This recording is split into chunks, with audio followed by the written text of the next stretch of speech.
Hello guys, आपका स्वागत है हमारी यूट्यूब चैनल ग्रुप स्टडी में। बच्चों, आज हम पढ़ने वाले हैं भौतिकी का एक अच्छा टॉपिक जिसका नाम है कार्य ऊर्जा शक्ति, जो कि हमारे आने वाले एग्जाम, चाहे वो ग्रुप डी हो या एनटीपीसी हो या एसएससी हो, इन सब के लिए बेहतरीन सेशन होने वाला है। प्लीज़ आप इस वीडियो को लास्ट तक देखते रहिएगा। चलो बढ़ते हैं नए स्कीम की ओर। बच्चों, हमने कार्य पढ़ चुके थे, अब पढ़ने वाले हैं शक्ति। शक्ति हम देखते हैं कि शक्ति क्या होता है। कार्य करने की दर को शक्ति कहते हैं। कार्य करने की दर को शक्ति कहते हैं। शक्ति का फार्मूला क्या होता है? कार्य बटे समय होता है। हम कार्य को हम W से शो करते हैं और समय को हम T से शो करते हैं। तो हम कह सकते हैं कि P मतलब पावर, पावर मतलब शक्ति। तो पावर का अर्थ है बोले तो W बटे T, बोले तो कार्य बटे समय। इन दोनों का अनुपात को हम कहते हैं पावर। बच्चों, आपको पता है कि व्यक्ति में जितनी शक्ति होगी ना, जितनी शक्ति होगी वो उतना ही कार्य करेगा वो कम समय में। परंतु यदि व्यक्ति में कम शक्ति होगी तो वो कम काम करेगा और जब कम काम करेगा तो उसे समय अधिक लगेगा। तो हम बात कर सकते हैं बच्चों, मान लो आज हमारा 5 साल का बच्चा है। एक उदाहरण बता रहा हूँ आपको। एक 5 साल का बच्चा है और एक 30 साल का व्यक्ति है। तो बच्चों, हमें देखने से पता चल जाएगा कि छोटे व्यक्ति जो 5 साल का है उसमें शक्ति कम है, और जो बड़ा व्यक्ति है जो 30 साल का है उसमें क्या है, शक्ति अधिक है। तो हम ये कह सकते हैं बच्चों कि छोटे जो बच्चा है 5 साल का है उसमें शक्ति कम है। जब शक्ति कम है तो वो कार्य भी कम करेगा, और कम काम करेगा तो वो क्या होता है, किसी कार्य को करने में अधिक समय लगाएगा। पर जो हमारा 30 साल वाला जो व्यक्ति है उसके पास पावर है, उसके पास शक्ति है। जब उसके पास शक्ति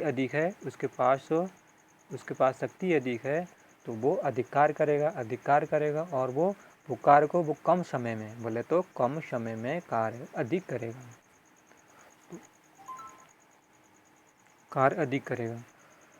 तो बच्चों, हमें पता होता है कि जो पावर होता है वो W बटे T होता है। हमने पढ़े थे W क्या होता है।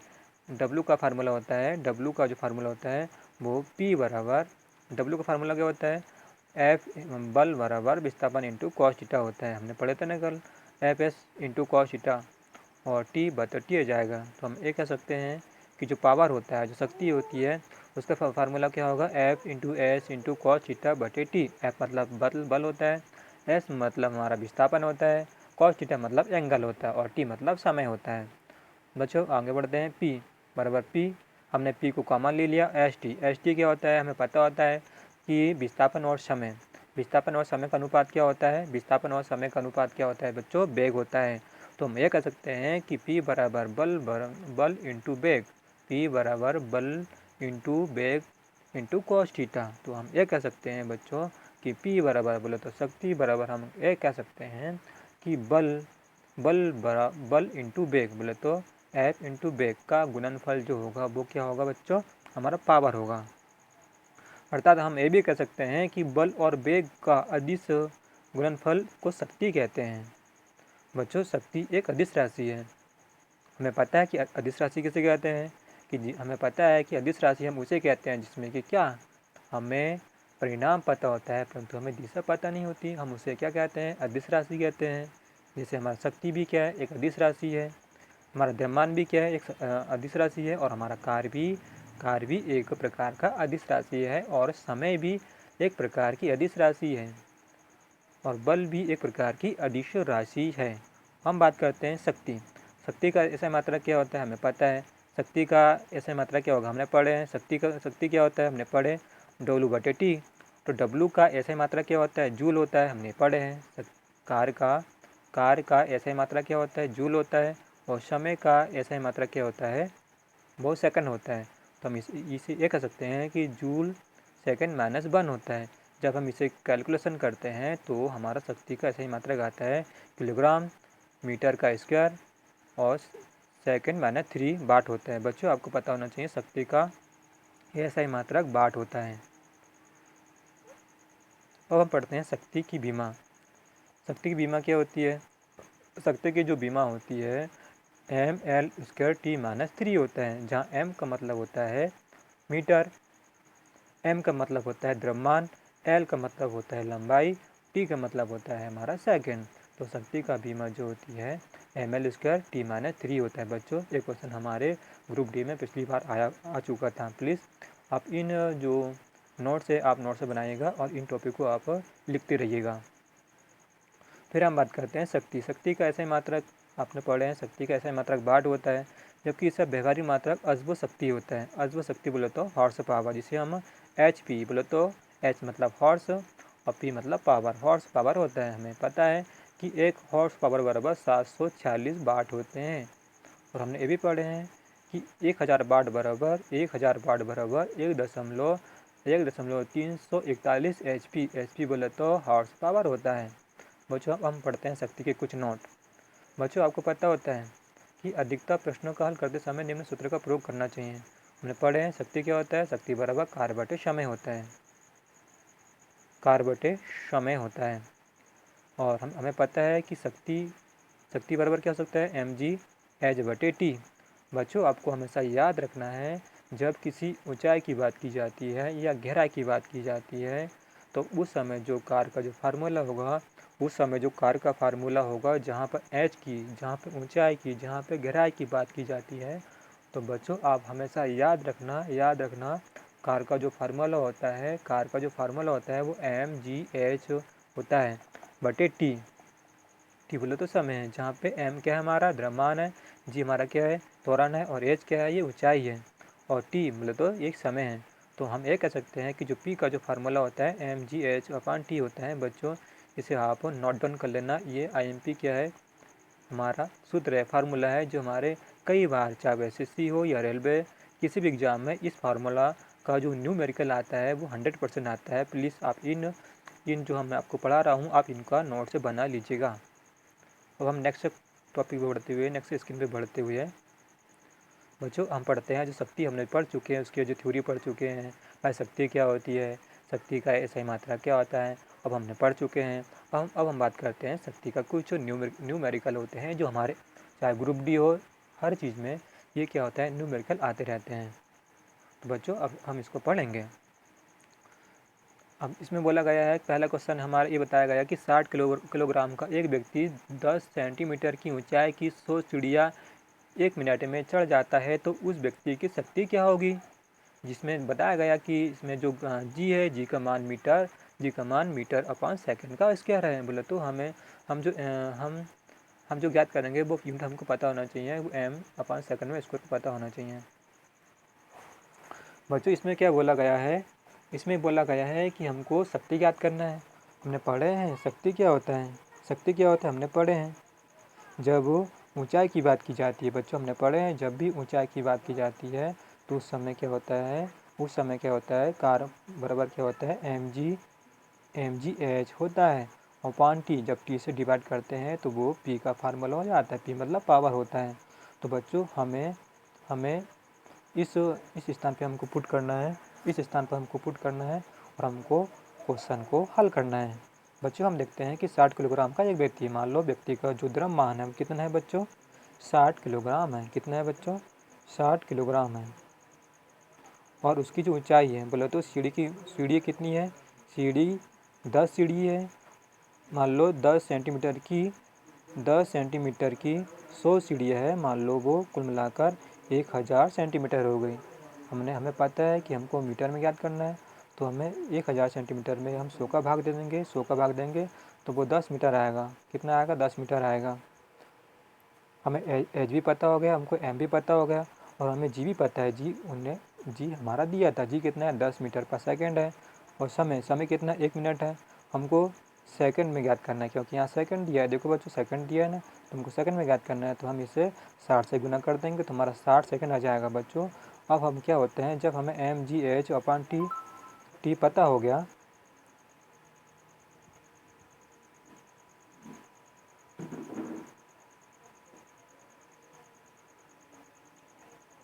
जब हमको mhg/t पता हो गया तो इन सबको हम इस वाले फार्मूला में जब पुट करेंगे तो हमारा कितना आएगा बच्चों, 100 वाट आएगा। कितना आएगा बच्चों, 100 वाट आएगा, जो इसका एक आंसर होगा।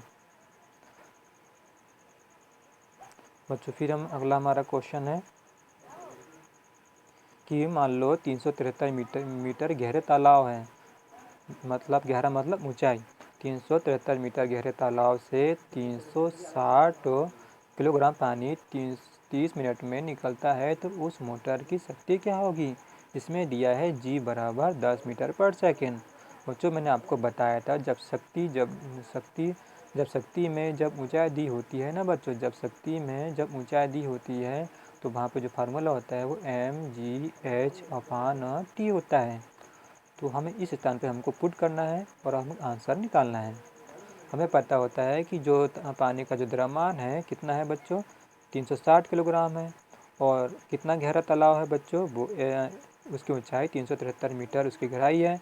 और हमें त्वरण दिया है कितना है बच्चों, 10 मीटर पर सेकेंड है। और हमें 30 मिनट बोले तो उसने समय भी दे दिया है हमको, 30 मिनट पर सेकेंड, 30 मिनट दे दिया है।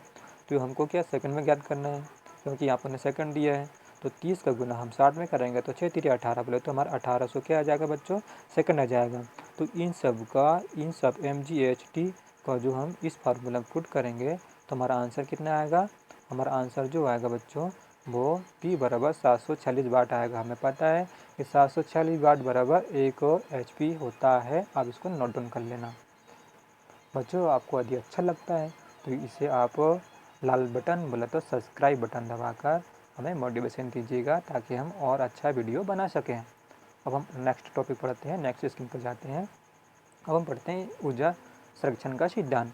बच्चों, इसमें दिया गया कि ऊर्जा को ना तो हम नष्ट कर सकते हैं, नहीं उसे बना सकते हैं, बल्कि उसे एक दूसरे रूप में परिवर्तित कर सकते हैं। बच्चों, आपको पता है कि ऊर्जा संरक्षण का सिद्धांत ये कहता है कि हम ऊर्जा को ना बना सकते हैं, ना उसे नष्ट कर सकते हैं, बल्कि हम उसे एक फॉर्म से दूसरे फॉर्म में उसे हम चेंज कर सकते हैं। मान लो बच्चों, क्या हुआ, आपने खाना खाया, पता है खाने में, भोजन में, रोटी में एक प्रकार की एनर्जी होती है। जब रोटी में एक प्रकार की एनर्जी होती है और हमने पता है हमने एनर्जी को नहीं बनाया है, मान लो हमें रोटी है, हमारा खाना है, फूड है। जब हमने फूड को शरीर में गेन किया, जब भोजन पचा तो हमें एनर्जी मिली, ऊर्जा मिली ना। उस ऊर्जा जो है वो ऊर्जा हमारे कार्य में चेंज हो गई। जो ऊर्जा है हमारी भोजन में, जो ऊर्जा है वो कार्य में चेंज हो गई। तो हम ये कह सकते हैं कि ना हम ऊर्जा को बनाते हैं ना नष्ट करते हैं, बल्कि उसे एक फॉर्म से दूसरे फॉर्म में हम उसे चेंज करते हैं। मान लो कि हमने भोजन किया तो हमारी जो एनर्जी मिली, तो एनर्जी जो हुई है हमारी वो कार्य में चेंज हो गई। तो हमारी जो कार्य में चेंज हुई वो क्या है, एक प्रकार की ऊर्जा है। तो हम ऊर्जा संरक्षण का सिद्धांत ये कहते हैं कि हम ऊर्जा को कभी नष्ट नहीं कर सकते, ना उसे हम बना सकते हैं, ना हम उसे उत्पन्न कर सकते हैं, बल्कि उसे हम एक फॉर्म से दूसरे फॉर्म में हम चेंज कर सकते हैं। ये ऊर्जा संरक्षण का नियम है, जो इसके कुछ एग्जाम्पल दिए हुए हैं जो स्क्रीन पे हम एक एक करके उसका पढ़ेंगे। ये हमारे यंत्र है और ये हमारे ऊर्जा के रूप में परिवर्तन है। मान लो फर्स्ट हमारा क्या है, विद्युत सेल। विद्युत सेल क्या होता है, विद्युत सेल भी चेंज करता है। एक बोला तो उसमें क्या होता है, एक रासायनिक ऊर्जा होती है। क्या होती है बच्चों, उसमें रासायनिक ऊर्जा से विद्युत ऊर्जा में चेंज करते हैं। मान लो क्या होता है बच्चों, मान लो पता है आपने देखा है 20 रुपये वाली बैटरी होती है। 20 रुपये वाली बैटरी में क्या होता है, उसमें क्या होता है, उसमें बैटरी लगी होती है। बैटरी में कुछ कार्बन होता है, उसमें कुछ HCl या NH4 उसमें भरा होता है। जो HCl होता है, जब उस बैटरी को जब हम लाइट से जोड़ देते हैं तो जो हमारा HCl या H24 है वो हमारे लाइट बोले तो विद्युत ऊर्जा में चेंज हो जाता है और हमें उस बैटरी से प्रकाश मिलता है। तो हम कह सकते हैं कि जो हमारा रासायनिक ऊर्जा बोले तो जो हमारा जो H2SO4 उसमें जो भरा हुआ था वो प्रकाश में चेंज हो जाता है। तो हम ये कह सकते हैं बच्चों कि रासायनिक ऊर्जा से विद्युत ऊर्जा में चेंज करता है कौन, विद्युत सेल। अब हम पढ़ते हैं लाउड स्पीकर। बच्चों, आपने सुना होगा कि लाउड स्पीकर क्या होता है, इसमें ये विद्युत ऊर्जा को ध्वनि ऊर्जा में चेंज करता है। क्या होता है बच्चों, जब हम लाउड स्पीकर, जैसे हमारे गांव में क्या होता है, जब किसी धार्मिक कार्यक्रम होता है या कुछ अन्य फंक्शन होता है, तो क्या होता है हम लाउड स्पीकर में हम बात करते हैं हेलो हेलो हेलो। तो हमारा जो हेलो शब्द होता है ये विद्युत में चेंज होता है। जब ये विद्युत में चेंज होता है और लाउड स्पीकर से जब बाहर निकलता है तो वो एक प्रकार का ध्वनि में चेंज हो जाता है। तो हम ये कह सकते हैं कि हमारा जो लाउड स्पीकर होता है ये जो होता है विद्युत ऊर्जा को ध्वनि ऊर्जा में चेंज करता है। फिर हम बात करते हैं माइक्रोफोन। आपके पास सभी के पास माइक्रोफोन होता है, मोबाइल होता होगा, माइक्रोफोन होता होगा।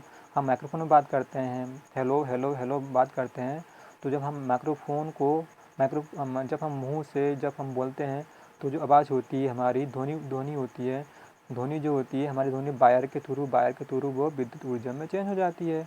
तो हम ये कह सकते हैं कि हमारी जो ध्वनि जो होती है, ध्वनि ऊर्जा विद्युत ऊर्जा में चेंज हो जाती है, वही हमारा क्या होता है, माइक्रोफोन होता है। फिर हम बात करते हैं टरबाइन। टरबाइन क्या होता है, ये आंतरिक ऊर्जा से विद्युत ऊर्जा बनाता है। टरबाइन में क्या होती है, पंखुड़ी लगी होती है, पंखे लगे होते हैं। वो क्या आता है, जब जब पंखों में जो हवा का प्रेशर आता है तो पंखी में टच होता है, जो हवा जब पंखी में टच होती है तो पंखी घूमती है, पंखी से साफ्ट घूमता है, तो साफ्ट से क्या होता है, एक डायनोमो रहता है। डायनोमो क्या होता है, विद्युत का निर्माण करता है। जैसे हमारा जनरेटर हो गया, जनरेटर में क्या होता है, हम हाथ के द्वारा टरबाइन को घुमा जाता है, घुमाने से बोले तो यांत्रिक ऊर्जा लगाते हैं। जब हम शाफ्ट को घुमाते हैं अपने हाथ के द्वारा, बोले तो यांत्रिक ऊर्जा, अपने हाथ द्वारा एनर्जी देना, टरबाइन को घुमाना, ये आंतरिक ऊर्जा होते हैं। जब टरबाइन घूम जाता है, इंजन घूम जाता है, इंजन का शाफ्ट घूम जाता है, तो हमारे जो बोले तो जो जनरेटर होता है उसमें जो लाइट लगी है वो पूर्ण रूप से जल जाती है। तो हम ये कह सकते हैं कि हमारी जो यांत्रिक ऊर्जा है बच्चों, हमने जो हाथों द्वारा जो घुमाया हुआ शाफ्ट है वो एक प्रकार की आंतरिक ऊर्जा है।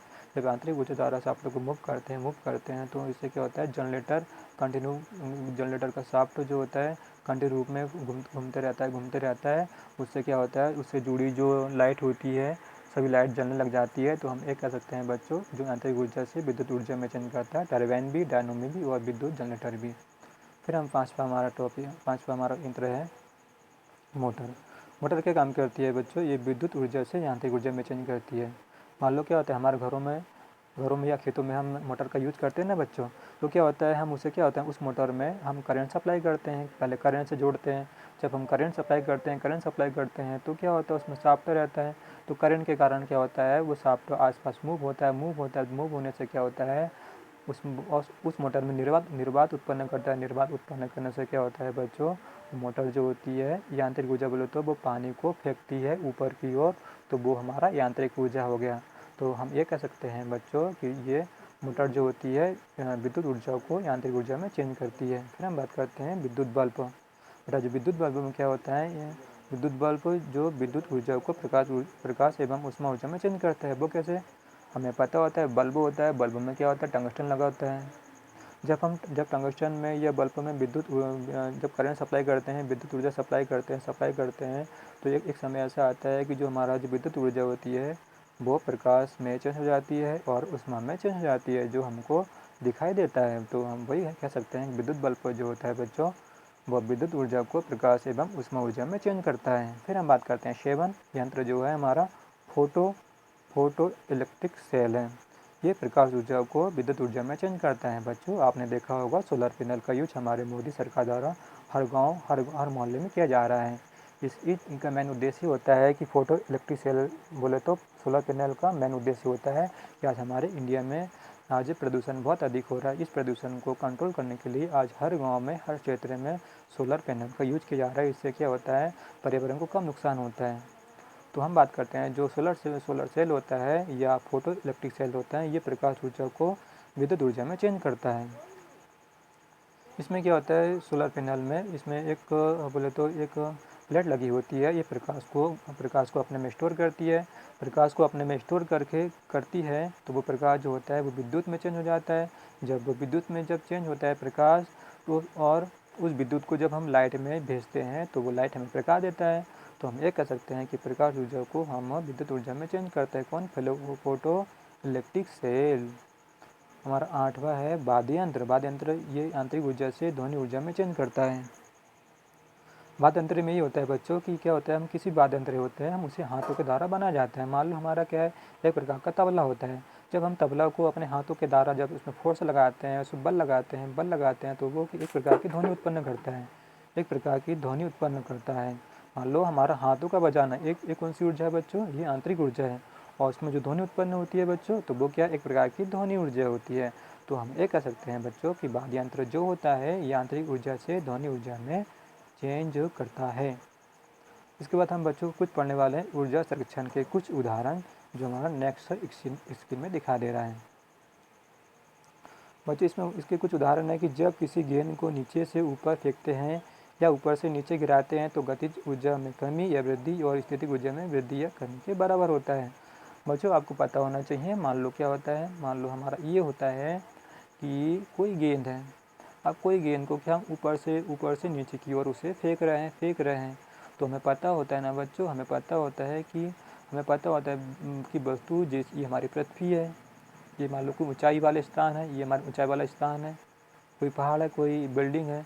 तो बच्चों आप ध्यान रखना, जब हम गेंद को नीचे की ओर फेंकते हैं तो वो जैसे जैसे पृथ्वी के पास आएगी बच्चों, जैसे जैसे पृथ्वी के पास आएगी बच्चों, तो गेंद की स्पीड बोले तो उसका वेग बोले तो उसकी गतिज ऊर्जा बढ़ेगी। गतिज ऊर्जा बोले तो 1/2 mv² बोले तो उसकी काइनेटिक एनर्जी बढ़ेगी जब वो पृथ्वी के पास आएगी। बच्चों आप ध्यान रखना, mgh क्या होता है बच्चों, ये हमारी एक प्रकार की स्थितिज ऊर्जा होती है। बच्चों आप ये तुम्हारा क्या हो गया, एक गतिज ऊर्जा हो गई। अब हम बात करते हैं स्थितिज ऊर्जा की। बच्चों आपको पता होता है कि यांत्रिक ऊर्जा किसे कहते हैं। हम कह सकते हैं कि mgh का जो फार्मूला होता है वो यांत्रिक ऊर्जा कहलाता है। बच्चों हमें पता होता है कि पृथ्वी से हम जितना दूर जाएंगे, जितने ऊंचाई में जाएंगे, पृथ्वी से जितना दूर जाएंगे तो हमारी स्थितिक ऊर्जा बढ़ेगी। परंतु यदि हम जैसे जैसे पृथ्वी के पास आते हैं, हम पृथ्वी के पास आते हैं तो हमारी ऊंचाई कम होती है। तो हमारी ऊंचाई कम होने से हमारी जो स्थितिक ऊर्जा होती है बच्चों वो कम हो जाती है। क्या हो जाती है, कम हो जाती है। तो बच्चों क्वेश्चन आते हैं कि आप बताइए बच्चों, जब कोई वस्तु ऊपर से नीचे की ओर आ रही है तो स्थितिक ऊर्जा क्या होगी। तो हमें पता है बच्चों कि उसकी स्थितिक ऊर्जा कम होगी। या क्वेश्चन ऐसा आता है बच्चों, यदि किसी गेंद को किसी ऊंचाई से गिराया जाता है तो उसकी गतिज ऊर्जा में क्या होगा। तो बच्चों जब किसी गेंद को किसी ऊंचाई से गिराया जाता है, जब वह पृथ्वी के नज़दीक आती है तो उसका जो वेग होता है, उसकी जो गतिज ऊर्जा होता है वो बढ़ती है। ये क्या हो गया, हमारे कुछ एग्जाम्पल है हमारे क्या ऊर्जा संरक्षण के। अब हम कुछ नेक्स्ट स्क्रीन पे बढ़ते हुए हम पढ़ते हैं दक्षता, एफिशिएंसी।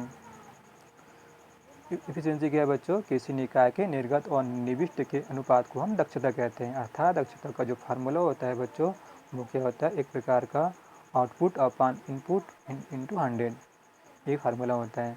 बच्चों हम बात कर सकते हैं दक्षता, आउटपुट अपॉन इनपुट।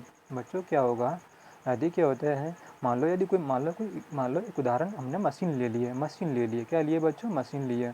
मशीन में क्या हुआ बच्चों, मशीन में क्या हुआ, यदि हम एक ऐसी मशीन लिया, मान लो हमने एक सिलाई मशीन लिया। क्या लिया बच्चों, हमने सिलाई मशीन ले लिया। मान लो बच्चों क्या होता है, सिलाई मशीन में हमने क्या होता है, कम इनपुट दिए। क्या दिए बच्चों, कम इनपुट दिए और उससे हमको अधिक क्या मिला, आउटपुट मिला। क्या मिला बच्चों, हमको अधिक मशीन का आउटपुट मिला। तो हम बच्चों कहेंगे कि हमारी दक्षता जो है, मशीन की दक्षता बहुत अधिक होगी। क्या बोला बच्चों, मशीन की दक्षता बहुत अधिक रहेगी। आगे समझ बच्चों, ये होता है दक्षता। मान लो यदि सिलाई मशीन को हमने क्या हुआ, अधिक इनपुट दिए बोले तो हमने उसको हाथों द्वारा चला उसे अधिक इनपुट दिए और हमें आउटपुट के रूप में हमें कम कार्य मिला। हमको क्या आउटपुट के रूप में कम कार्य मिला। तो हम ये कहते हैं बच्चों कि जो मशीन की जो एफिशिएंसी है वो भी एक प्रकार की कम होगी। क्यों, क्योंकि भैया हमने उसको अधिक इनपुट दिए, अधिक चलाया, परंतु उससे क्या हुआ, वो मशीन का जो शाफ्ट है वो कम मूव हुआ। जब कम घूमेगा तो उसका आउटपुट कम होगा, जब कम घूमेगा तो उसकी एफिशिएंसी कम होगी। तो बच्चों आप हमेशा याद रखना, यदि इनपुट कम है तो आउटपुट अधिक होगा, यदि आउटपुट अधिक है तो इनपुट कम होगा। बच्चों हम पढ़ते हैं एग्जाम्पल। यदि कोई इलेक्ट्रिक मशीन किसी विद्युत स्रोत से 1 किलोवाट की शक्ति लेकर शक्ति देता मतलब आउटपुट। इस मशीन की दक्षता ज्ञात करो। हमने पता है दक्षता क्या होता है बच्चों, दक्षता पढ़े हमने आउटपुट बोले तो इन मतलब इनपुट। तो हमने पढ़े हैं कि कोई इलेक्ट्रिक मशीन किसी विद्युत स्रोत से 1 किलोवाट की शक्ति लेकर मतलब इनपुट 1 किलोवाट बोला तो 1000 वाट हो गया, 1000 वाट लेकर एक एक एच शक्ति देता है, मतलब आउटपुट 1 एच मतलब 746 वाट, 746 वाट। इसको हम गुना कर देंगे 100 से, तो हमारा क्या आ जाएगा बच्चों, 7.456% आ जाएगा। ये इसका आंसर होगा। तो वो पता है उस मशीन की जो दक्षता है, एफिशिएंसी है, वो 74.6% है। ये इसका क्या हो गया बच्चों, सही आंसर हो गया। बच्चों आपको यदि इस वीडियो अच्छा लगा हुआ तो लाल बटन बोले तो सब्सक्राइब कीजिएगा, अपने दोस्तों के ग्रुप में उसे शेयर कीजिएगा। यदि इस वीडियो में कुछ मिस प्रिंट होता है तो हमें कमेंट सेक्शन में बताइएगा, ताकि हम उसे सुधार करेंगे और आपके लिए अच्छे से अच्छा वीडियो बनाकर हम अपने आप को मोटिवेशन प्राप्त करेंगे। बच्चों देखने के लिए आपको थैंक यू। You watching. फिर मिलते हैं।